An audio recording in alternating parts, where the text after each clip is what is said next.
Hello and welcome to the France 24 interview. Now, since the 1st of January, the French have made it more difficult to become French. Candidates who want to become French citizens now have to sign a charter that shows that they believe that they adhere to French principles, secularism, equality between men and women, democracy, and so on. Well, to discuss that, I'm joined by a sociologist from the École Normale Supérieure, Éric Fassin. Thanks very much indeed for being with us. Thank you. This charter, it's about French principles, it's about democracy, secularism, equality between men and women. What is wrong with asking people who aspire to French citizenship to sign such a document? Well, the problem is not to ask them to sign this, but how come we're asking them only? That is, how come we're not saying that any French citizen, whether of foreign origin or French origin, should adhere to democratic values? That's the first thing. And the second thing is that since we're making this specific, that is, it's only targeted towards people of foreign origin, what we're saying is that, in fact, they have a problem with democratic values. In fact, this is a continuation of what Nicolas Sarkozy did when he suggested that he would create a Ministry of Immigration and National Identity in 2007, before he was elected president. What Nicolas Sarkozy said is that basically there's a tension between national identity and immigration. And this tension, he said, has nothing to do with race. It has nothing to do with ethnicity, but everything to do with democratic values. Our Republican values, he argued, are what makes us a nation. Fine. But on the other hand, what he's suggesting and what these charters and all these documents that have been spreading in the last 10 years, what they're all suggesting is that we are naturally democratic. They are not. They have a problem with democracy. We don't. I suppose the underlying assumption is that people who were born and raised in France have received an education in the French system, accept those values as part of their being raised, as part of their education. Perhaps people coming from some countries don't naturally believe in them or aren't naturally made aware of them. Is this not a way of signalling to people who want to come to France that this is simply how the French laws work and this is why they work the way they do, because these are the things that we believe in? Well, I'm not sure that everyone in France is really a firm believer in equality between men and women, for example. How come we decide that the French naturally have accepted these values that are supposed to define us? If we talk about democratic values, why are we not talking about a very fundamental democratic value, which is anti-racism? We're not supposed to be racist. Well, apparently, racism is not exactly absent in France. How come this is not one of the democratic values we're talking about when we're talking about what defines France? How come we're only talking about laïcité or secularism? How come we're only talking about equality between men and women? How come we're not talking about the fact that in a democracy we're all human beings, we're not of different species, there are not people who ought to be treated differently? How come when we're talking about foreigners, we forget that one of the issues in France today is racial discrimination? This is something, of course, that's been part of a debate that's been happening in France for months, for years now. We've seen the banning of the burqa. There is, it seems, this desire on the part of Nicolas Sarkozy and his party, the government, to have people reflect on what it means to be French, on the fact that rather than Western democracies being sort of empty vessels into which anything can be placed, they affirm certain values.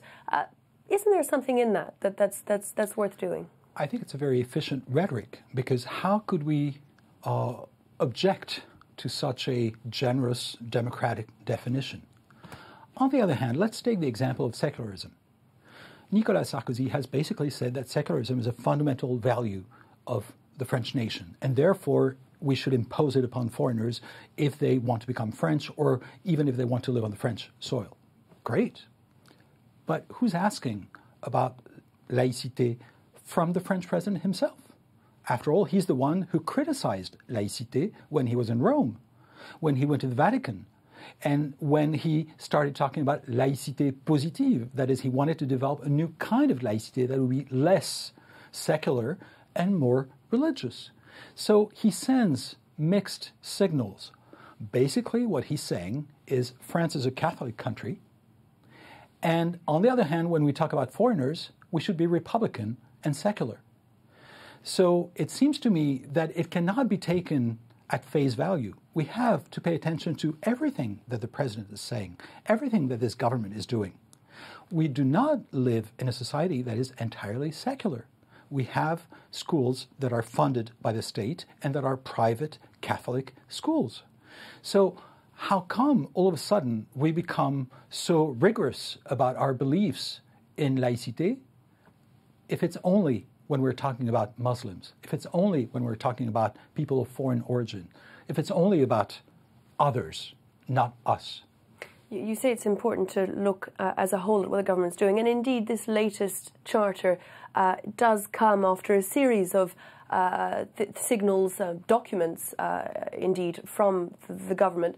One, for instance, that makes it harder for students graduating from higher education to transform their status, I'm talking about foreign students, of course, into that of an employee. So they study here, they get a job, and the French government has made it harder for them, in fact, to change their status away from student and into employee. So there are a series of steps. Why is the government doing it? Is it for electoral reasons? We're just a few months away from the presidential election. I mean, that would be the assumption. That is indeed the assumption that's being made, is that the government is going further and further right to take votes from the National Front and indeed to appeal to its core constituency.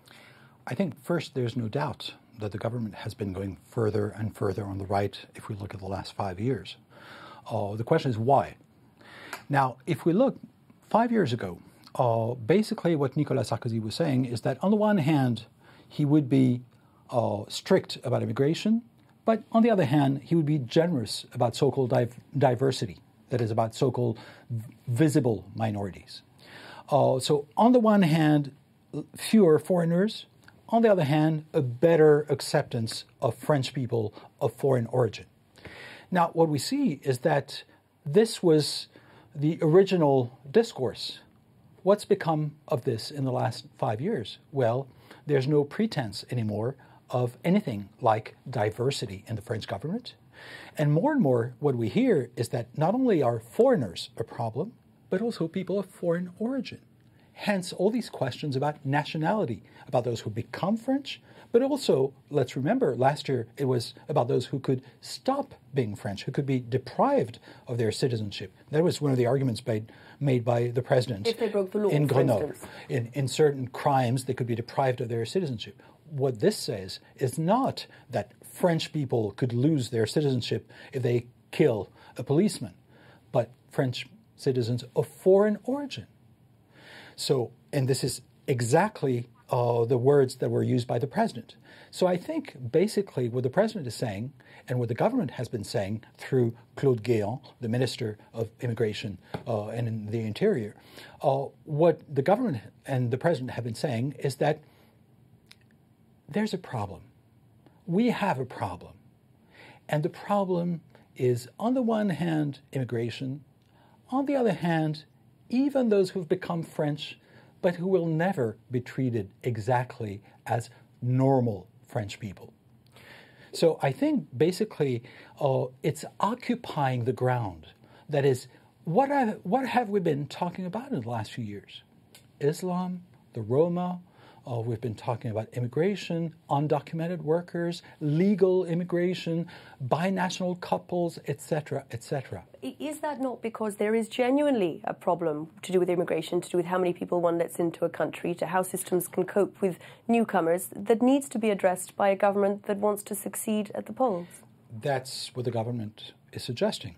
The question of whether it's a fact or not, I think, ought to be taken seriously. Let's look, for example, at the question of undocumented workers. We could think, since there has been a discussion, a debate, a polemic about undocumented workers for more than 20 years in France, we could think that it's a huge problem. But in fact, how many undocumented workers in France today?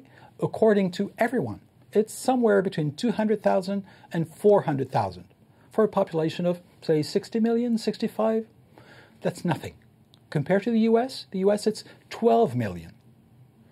So it's much more, even if we take seriously the fact that the US is a bigger country, the proportion of undocumented workers is huge in the US compared to what it is in France.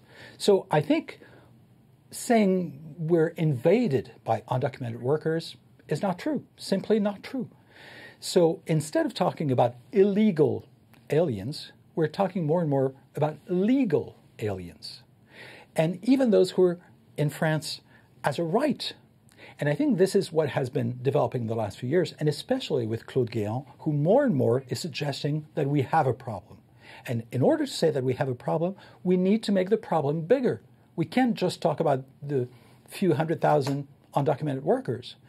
For example, Claude Guéant says there's 200,000 people who come to France every year as legal immigration. That's pretty scary. A city like Rennes, every year. He's not mentioning the fact that many leave France. So you get the impression that every year there's another 200,000. But if you get rid of all those who left, then the numbers are reduced to almost nothing. I'm afraid we're going to have to leave it there because we're out of time. But fascinating. I do hope we'll have the chance to invite you back to help us look at the coming months, where no doubt we'll be talking about this a great deal more. Thanks very much indeed, Eric Fasnacht, for having been our guest today. That brings us to the end of this interview. We'll be back very soon for another, though do stay with us.